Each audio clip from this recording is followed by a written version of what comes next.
राजस्थान के senior IPS अधिकारी किशन सहाय एक बार फिर विवादों में घिर चुके हैं। इस बार उन पर दुष्कर्म और मारपीट का गंभीर आरोप लगा है। 53 साल की महिला ने आरोप लगाया कि किशन सहाय ने महिला को शादी का झांसा दिया और फिर दुष्कर्म और मारपीट की। शिकायत की बात पर अधिकारी ने महिला को धमकी तक दी।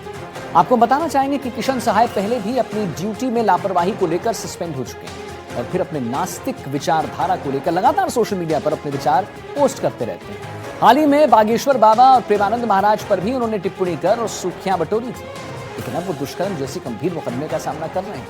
जयपुर से आइए आपको एक खास रिपोर्ट हम आपको दिखाते हैं।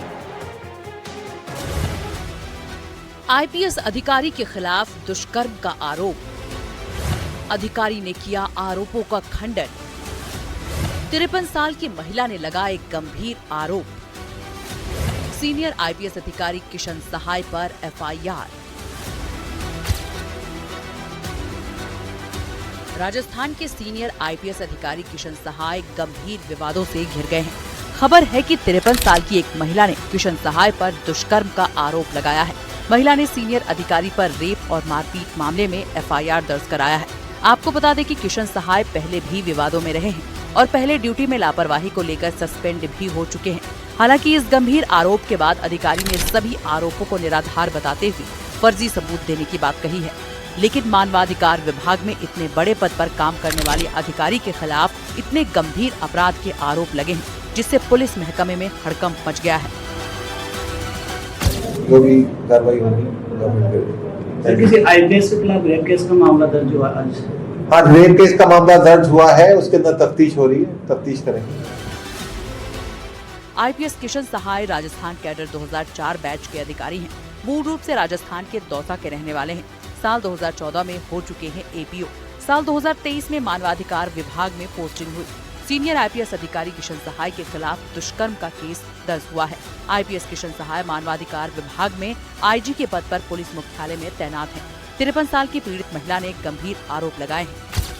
महिला ने सीनियर आईपीएस अधिकारी के खिलाफ एफआईआर दर्ज कराया है, जिसमें अधिकारी पर गंभीर आरोप लगाए गए हैं। आईपीएस ने शादी का झांसा दिया, शादी के वादे पर शारीरिक शोषण किया, सरकारी आवास पर बुलाकर जबरदस्ती की, मोबाइल बंद कर महिला के साथ मारपीट की, शिकायत करने पर धमकी दी, 3 महीने से वीडियो कॉल पर लगातार धमकी दी।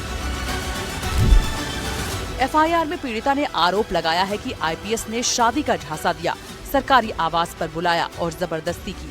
आरोप है कि उनका मोबाइल बंद कर दिया गया और उनके साथ मारपीट भी की गई और शिकायत करने की बात पर धमकी दी गई। उधर आईपीएस किशन सहाय ने कहा कि वो विज्ञानवादी बातों को लेकर बोलते हैं, इसलिए उनके खिलाफ साजिश की जा रही है। फिलहाल एडिशनल एसपी जिज्ञासा शर्मा मामले की जांच कर रही हैं। आपको बता दें कि आईपीएस किशन हमेशा से ही विवादों में रहे हैं। हाल ही में उन्होंने एक पॉडकास्ट के दौरान प्रेमानंद जी महाराज और पंडित धीरेन्द्र शास्त्री को अंधविश्वासी तक करार दे दिया था। आपको बता दें कि पहले भी वो सस्पेंड हो चुके हैं। झारखंड विधानसभा चुनाव के दौरान किशन सहाय मीणा की ड्यूटी लगाई गई थी, लेकिन वो बिना बताए ही वापस जयपुर चले गए, जिससे आयोग ने राजस्थान के मुख्य सचिव और डीजीपी को लेटर जारी कर सस्पेंड करने के आदेश दिए। किशन सहाय सोशल मीडिया साइट्स पर एक्टिव रहते हैं, नास्तिकवादी विचारधाराओं को लेकर अपने विचार रखते हैं। कुल मिलाकर किशन सहाय का नाता हमेशा विवादों से घिरा रहा है।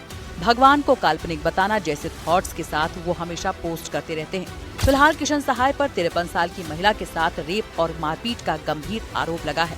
कमिश्नर की तरफ से इस मामले में विस्तार से कोई बयान नहीं आया है, लेकिन जानकारी के अनुसार अभी सिर्फ केस दर्ज हुआ है और मामले की गंभीरता से जांच की जा रही है। आईपीएस किशन सहाय जो फिलहाल मानवाधिकार आयोग में आईजी के पद पर तैनात है, अब उनकी मुश्किलें जो है वो बढ़ सकती है, क्योंकि एक पीड़िता ने उन पर शादी का झांसा देकर दुष्कर्म का आरोप लगाया है। तो वहीं हमेशा से ही किशन सहाय जो है विवादों में रहे हैं। ये धर्म और भगवान के विपरीत बोलते हैं और विज्ञानवादी जो बात है उसको बढ़ावे देने की बात करते हैं। हमेशा से विवादों में रहे हैं। इसके साथ ही पहले भी ये सस्पेंड भी हो चुके हैं। इनकी झारखंड में इलेक्शन ड्यूटी थी, वहां पर नहीं गए, बिना बताए जयपुर चले गए। तो फिलहाल अब मामला जो है वो मालवीय नगर थाने में दर्ज हो चुका है। पीड़िता को अब जयपुर बुलाया जाएगा, उसके बयान लिए जाएंगे, उसके मेडिकल करवाए जाएंगे। अगर आरोप पुख्ता होता है तो निश्चित तौर पर किशन सहाय जो है वो गिरफ्तार भी हो सकते हैं। बहरहाल पुलिस मामले की जांच कर रही है। दीपक चावला, एनडीटीवी, जयपुर। जयपुर में साइबर ठगी का एक हैरान करने वाला मामला सामने आया। शातिर ठग ने Galaxy mining private limited company के चेयरमैन की व्हाट्सएप डीपी लगाई। और अकाउंटेंट को मैसेज कर 5 करोड़ 30 लाख रुपए खाते में मंगवा लिए। हैरानी की बात देखिए ये है कि केवल फोटो के आधार पर इतनी बड़ी रकम बैंक खाते में ट्रांसफर भी कर दी गई। साइबर टीम ने इस मामले में 17 लोगों को गिरफ्तार किया। साइबर ठगी के इस मामले में आम नागरिक की तरह गुजर बसर कर रहे लोगों की भी भागीदारी सामने आई। पकड़े गए 17 लोगों में कोई जो है सेल्समैन है, सैलून में काम करता है, तो कोई दूसरा रोजगार करता है, लेकिन वो अपने अकाउंट्स इन साइबर ठगों को इस्तेमाल के लिए दे देता था या फिर अकाउंट्स के जरिए पैसे निकालकर उन्हें पहुंचाता था और फिर उसके बदले कुछ कमीशन भी लिया जाता था। जयपुर से हमारी खास रिपोर्ट।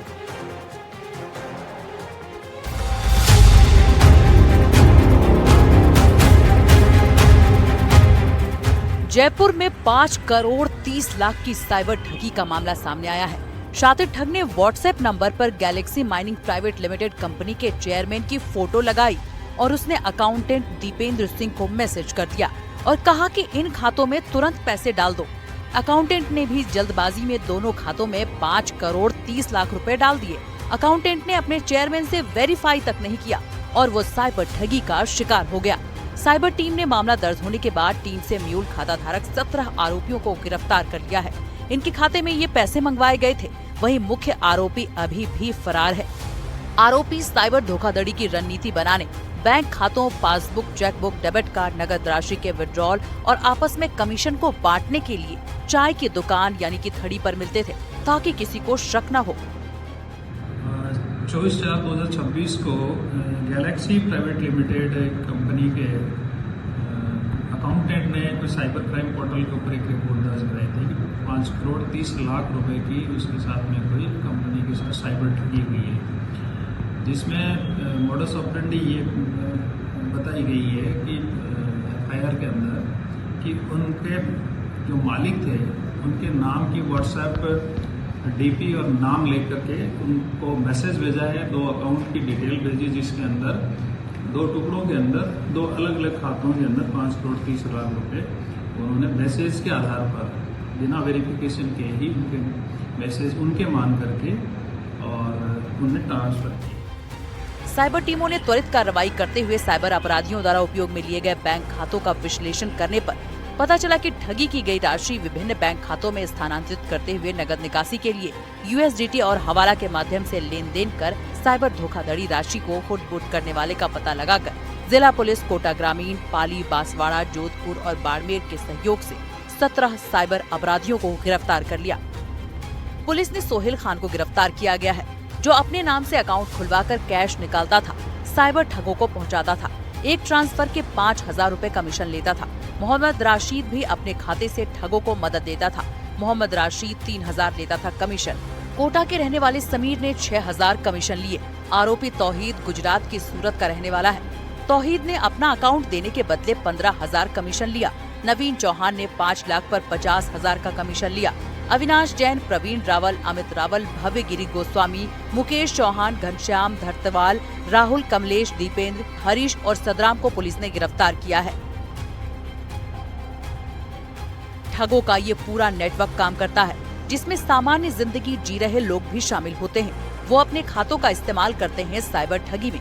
साइबर ठगी में ये म्यूल अकाउंट्स इस्तेमाल होते हैं और करोड़ों की ठगी करने वाले ये साइबर ठग इन लोगों को कुछ कमीशन देते हैं। तो इस प्रकार साइबर ठगी का ये जाल फैला हुआ है। सामान्य नागरिकों पर पुलिस और बैंक को शक भी नहीं होता, इसलिए इन बड़े साइबर ठगों का काम चलता रहता है।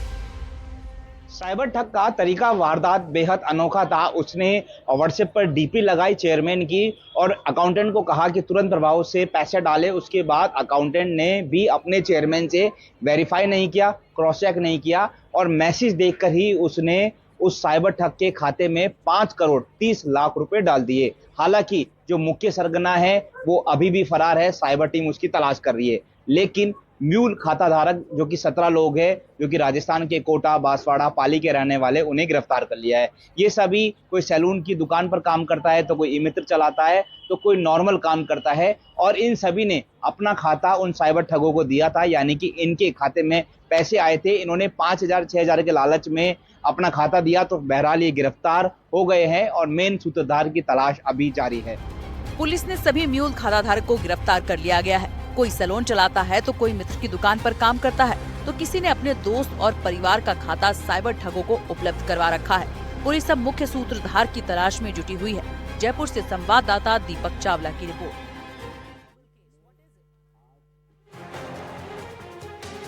तो देखा आपने कि ये कैसे ठगी को अंजाम देता था और कहीं ना कहीं हैरान करता है। हैरान इसलिए करता है क्योंकि शायद शातिर ठग ने Galaxy mining private limited company के चेयरमैन की सिर्फ व्हाट्सएप डीपी लगाई थी, सिर्फ और सिर्फ व्हाट्सएप डीपी, और उसके बाद उस डीपी के आधार पर 5 करोड़ 30 लाख रुपए खाते में मंगवा लिए। आपके साथ भी ऐसा हो सकता है। और हैरानी की बात यह नहीं कि सिर्फ डीपी देखकर उन्होंने इतना बड़ा रकम दे दिया। यह होता है अक्सर, लेकिन इससे सावधान रहना है जो हम आपको बताएं। चलिए अब आगे बढ़ते हैं और बात करते हैं बालोतरा जिले में महिलाओं को कैसे निशाना बनाया जा रहा है उसके बाद। ब्लैकमेल करने वाले एक फर्जी पुलिसकर्मी को जासौल थाना पुलिस ने बड़ी कार्रवाई करते हुए दस्तयाब कर लिया है। आरोपी की जो है समदड़ी क्षेत्र से उसे पकड़ा गया है, जो लंबे समय से खुद को पुलिसकर्मी बताकर महिलाओं को डराने धमकाने और ब्लैकमेल करने का काम करता था। पुलिस के अनुसार आरोपी की पहचान पाली जिले के जैतपुरा थाना क्षेत्र के निवासी भरत कुमार के रूप में हुई है। एक रिपोर्ट आई आपको।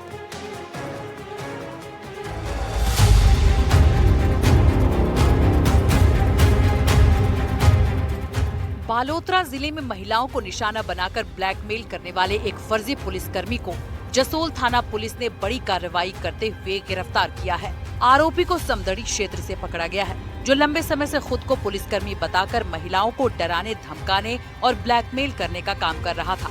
पुलिस के अनुसार आरोपी की पहचान पाली जिले के जैतपुरा थाना क्षेत्र के खंडावास निवासी भरत कुमार के रूप में हुई है। वो सोशल मीडिया पर महिपाल सिंह नाम से फर्जी अकाउंट बनाकर खुद को पुलिसकर्मी बताकर महिलाओं से संपर्क करता था और उन्हें विभिन्न मामलों में फंसाने का डर दिखाकर ब्लैकमेल किया करता था। मामले की गंभीरता को देखते हुए जसोल थाना पुलिस ने योजनाबद्ध तरीके से जाल बिछाया। एक पीड़ित महिला के माध्यम से आरोपी को फोन कर होटल में मिलने के लिए बुलवाया गया। जैसे ही आरोपी महिला से मिलने पहुंचा, पहले से सतर्क पुलिस टीम ने उसे मौके पर ही दबोच लिया। पुलिस ने आरोपी के खिलाफ रेप, ब्लैकमेलिंग और IT एक्ट के तहत मामला दर्ज कर लिया है। फिलहाल आरोपी से पूछताछ की जा रही है और ये पता लगाने का प्रयास किया जा रहा है कि उसने अब तक कितनी महिलाओं को अपना शिकार बनाया। मुझे पता नहीं था कि ये फर्जी पुलिस है, तो मुझे बोला तू मेरे से मिल, तो मैं मिलती नहीं थी। मुझे पुलिस वालों से डर लगता था। मैंने उसको बोला था मुझे डर लगता है, तो ज़बरदस्ती ये शराब पी के मुझे होटलों में बुलाता और बुला के मुझे धमकी देता। धमकी देने के बाद में भी बहुत मेरे रिश्तेदार और परिवारों को परेशान करता। मैंने कंप्लेन करवाई SP ऑफिस, जो SP ऑफिस में मेरी कंप्लेन दर्ज की थी, वो आ गई थोड़ा में हम पीछे गए थे थोड़ा की गाड़ी लेके, तभी वो मिला ही नहीं हमारे को। तो मैं आज मेरे को कोई मालूम पड़ा कि वो कहीं मिलेगा समदड़ी। पुलिस का कहना है कि आरोपी के खिलाफ पाली जिले के रोहित थाने में मामला दर्ज है। आरोपी आदतन शातिर है, जो सोशल मीडिया पर महिलाओं से पुलिसकर्मी बनकर दोस्ती किया करता था। मिलने के लिए बुलाने पर महिलाओं के साथ फोटो खींच लेता और बाद में उसे वायरल करने की धमकी देकर पैसे ऐंठने और यौन शोषण किया करता था। पुलिस की जांच में और भी खुलासे हो सकते हैं। साथ ही अन्य संभावित पीड़ितों की तलाश भी की जा रही है। पुलिस ने आम जन विशेषकर महिलाओं से अपील की है कि किसी भी अनजान व्यक्ति के झांसे में न आए और संदिग्ध गतिविधियों की सूचना तुरंत पुलिस को दें। उसने बताया कि एक व्यक्ति जो फर्जी पुलिस की ID बनाकर, फर्जी पुलिस की वर्दी पहनकर सोशल मीडिया के ऊपर मेरे को धमकाता है, ब्लैकमेल करता है। इस संबंध में तत्काल प्रभाव से जसोल थाना में मुकदमा दर्ज कर अनुसंधान शुरू कर दिया गया है और तथाकथित आरोपी को डिटेन कर लिया गया है। उससे पूछताछ जारी। इसको लेकर पुलिस ने पूरी जांच पड़ताल की और समदड़ी में एक जाल बिछाकर इस युवक को है वो दस्तयाब किया है और पुलिस ने युवक से एक पुलिस की वर्दी बावर्दी वो बरामद की है। अब आरोपी से पुलिस लगातार पूछताछ कर रही है और इस पूरे मामले में और कितने पीड़ित है इसका भी पता लगा जाने की कोशिश की जा रही है। और बात करें अगर आरोपी तो इसकी खुद की जो क्राइम कुंडली है वो भी पुलिस खंगाल रही है। बताया जा रहा है कि पाली जिले के जैतपुर थाने में इस युवक के खिलाफ पहले भी कई ऐसे मामले दर्ज है। अनिल वैष्णव, NDTV, बालोतरा। राजस्थान के कोटा से एक सनसनीखेज हत्याकांड सामने आया जिसने रिश्तों को शर्मसार करके रख दिया। RK-पुरम थाना क्षेत्र में एक रिटायर्ड फौजी की हत्या कर दी जाती है। मर्डर का आरोप लगा है मृतक की पत्नी पर ही। मिली जानकारी के मुताबिक महिला ने अपने प्रेमी के साथ मिलकर अपने पति की हत्या कर दी। पड़ोसियों को शक हुआ और मृतक के पिता ने शरीर पर निशान देखे। उस मामले का खुलासा हो पाया। आखिर कैसे एक पत्नी इतनी बेवफा बन गई कि उसने अपने ही पति की हत्या कर डाली। कोटा से देखिए हमारी रिपोर्ट। रिश्तों का खौफनाक अंत, रिटायर्ड फौजी की हत्या, पत्नी ने प्रेमी संग मिलकर रची साजिश, अंतिम संस्कार से पहले खुला राज। राजस्थान के कोटा से एक सनसनीखेज हत्याकांड सामने आया है, जिसने रिश्तों को शर्मसार कर दिया है। आरकेपुरम थाना क्षेत्र में एक रिटायर्ड फौजी की हत्या कर दी गई और हत्या की साजिश रची उसी की अपनी धर्मपत्नी ने अपने प्रेमी और उसके साथ मिलकर। कोटा के आरकेपुरम थाना इलाके के आवली रोजरी क्षेत्र में रहने वाले रिटायर्ड फौजी मनोज कुमार शर्मा की गुरुवार रात गला दबाकर हत्या कर दी गई। आरोप है कि इस वारदात को अंजाम देने में उसी की पत्नी दीपिका, उसका प्रेमी देवेश और एक अन्य साथी शामिल थे। पुलिस जांच में ये बात सामने आई है कि आरोपियों ने पहले ही बच्चों को घर की ऊपरी मंजिल पर जाकर सुला दिया था, ताकि उन्हें वारदात की भनक न लगे। इसके बाद नीचे शराब पार्टी के दौरान विवाद हुआ और फिर गला दबाकर हत्या कर दी गई। हत्या के बाद आरोपियों ने मामले को दबाने के लिए सुबह सुबह अंतिम संस्कार की तैयारी शुरू कर दी, लेकिन पड़ोसियों को घर में असामान्य सन्नाटा और रोने की आवाज न आने पर शक हुआ। मोहल्ले वालों ने विरोध किया। अजमेर किशनगढ़ से पहुंचे पिता ब्रिज मोहन ने शव को देखा तो गले पर लाल निशान दिखाई दिया। इसके बाद तुरंत पुलिस को सूचना दी गई। पुलिस ने शव को कब्जे में लेकर पोस्टमार्टम के लिए भिजवाया और एफएसएल की टीम ने मौके से साक्ष्य जुटाए। व्यक्ति की लाश पड़ी हुई है। इस पर मौके पर पहुंच वहां पर देखा तो मनोज कुमार शर्मा बेड पर पड़ा हुआ था। देखा तो उसके गर्दन पर निशान थे। प्रथमदर्शी हत्या का मामला पाया गया। इस पर मौके पर एफएसएल टीम, बीडीएस टीम बुलाई गई, साक्ष्य एकत्रित किए गए। मृतक के पिता ब्रजमोहन ने मौके पर तरी रिपोर्ट दी, जिस पर मुकदमा दर्ज किया है। पूछताछ में पत्नी दीपिका ने अपने प्रेमी देवेश के साथ संबंधों की बात कबूल की। पुलिस के मुताबिक पति उसके रिश्ते में बाधा बन रहा था, जिससे नाराज होकर ये साजिश रची गई। फिलहाल पत्नी को हिरासत में ले लिया गया है, जबकि उसका प्रेमी और अन्य आरोपी फरार हैं। पुलिस के अनुसार महिला ने घरेलू विवाद और मारपीट का हवाला दिया है, लेकिन पुलिस हर एंगल से जांच कर रही है। मनोज कुमार शर्मा करीब 5 साल पहले सेना से रिटायर हुआ था और फिलहाल अजमेर डिस्कॉम में कार्यरत था। वो अक्सर अजमेर में रहता था और छुट्टियों में कोटा आता था। उसके 2 बच्चे हैं। इस वारदात के बाद पूरे इलाके में दहशत का माहौल है। अब पोस्टमार्टम रिपोर्ट आने के बाद मौत के कारणों का खुलासा होने की उम्मीद है। कल 8:30 बजे मेरे पास फोन आया कि आपका बेटा मनोज कुमार शर्मा खत्म हो गया, नहीं रहा, आप जल्दी आ जाओ।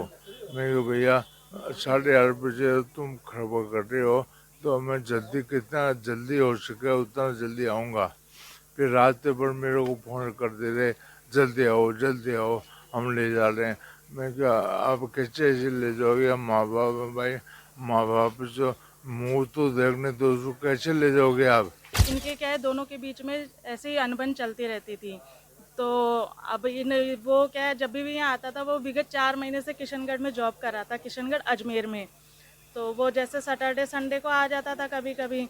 तो इस बार भी वो सैटरडे संडे को आया तो उसका एटीएम निकाल लिया इन्होंने। तो वो एटीएम लेने के लिए आया, तभी भी इसके साथ बेटे ने, माँ ने, इन सब ने मिल के मार पिटाई करी छत पे बिठा करके। पड़ोसियों ने भी देखा, पड़ोसियों ने हमें फ़ोन करा कि आंटी जी आपके बेटे को तो ये मार रहे हैं और इसको खून आ रहा है, बेहोश हो रहा है। रात भर से हमें आवाज़ नहीं आई है, सुबह भी नहीं देखा। आपको बता दें कि इस पूरे मामले में परिवार न्याय की मांग कर रहा है। परिवार वालों का कहना है कि मृतक मनोज शर्मा की पत्नी के मोबाइल की गहनता से जांच की जाए तो पूरे मामले से पर्दा उठेगा और साजिश का खुलासा होगा।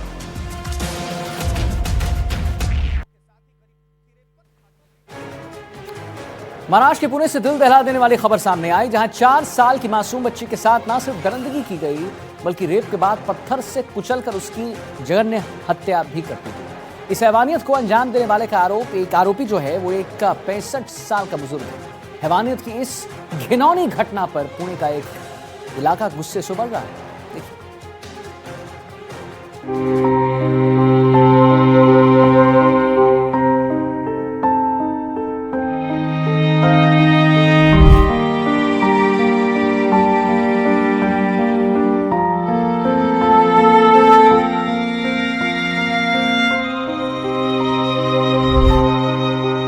बच्ची के साथ हैवानियत से ठीक पहले का सीसीटीवी फुटेज है, जिसमें आरोपी 4 साल की मासूम को अकेला पाकर ले जा रहा है।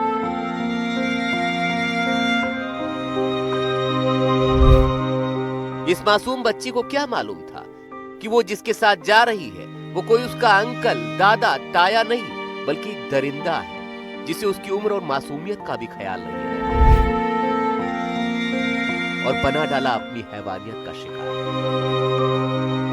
सोचिए, 4 साल की बच्ची के साथ घिनौनापन। ऐसा करने वाला सामान्य व्यक्ति तो बिल्कुल नहीं कहा जा सकता। इस विभत्स वारदात से पहले बच्ची अपनी दादी के घर के बाहर खेल रही थी,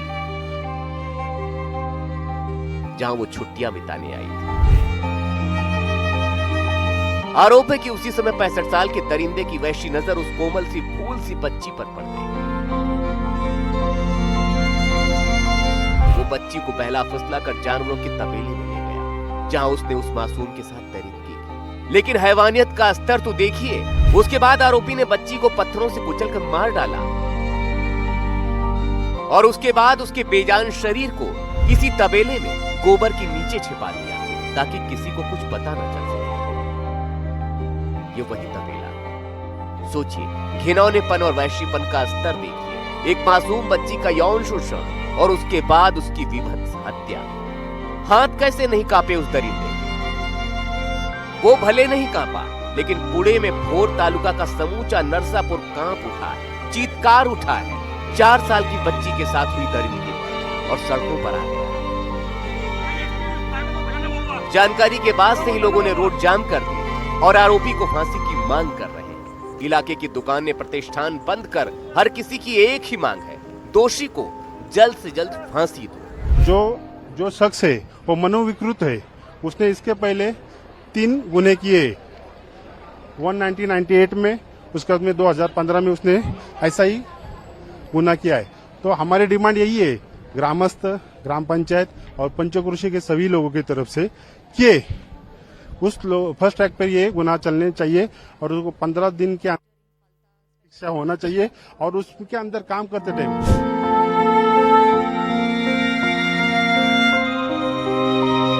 सुना, आरोपी पहले भी 3 बार इसी तरह की घिनौनी हरकतें कर चुका था, लेकिन फिर भी बाहर खुलेआम घूम रहा था।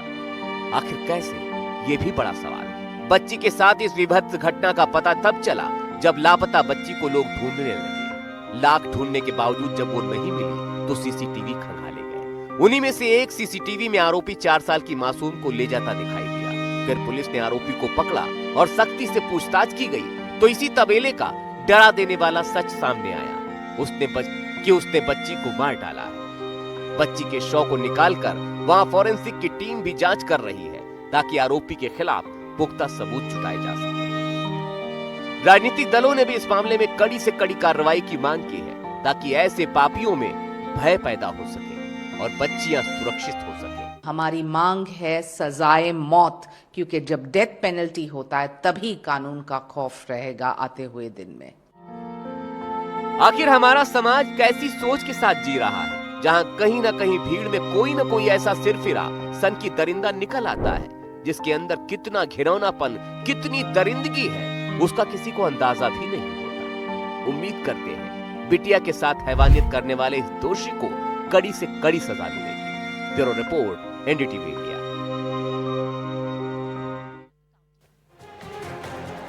तो चलिए, क्राइम कुंडली में फिलहाल इतना ही। कल फिर हाजिर होंगे कुछ नई खबरों के साथ, कहानी के साथ।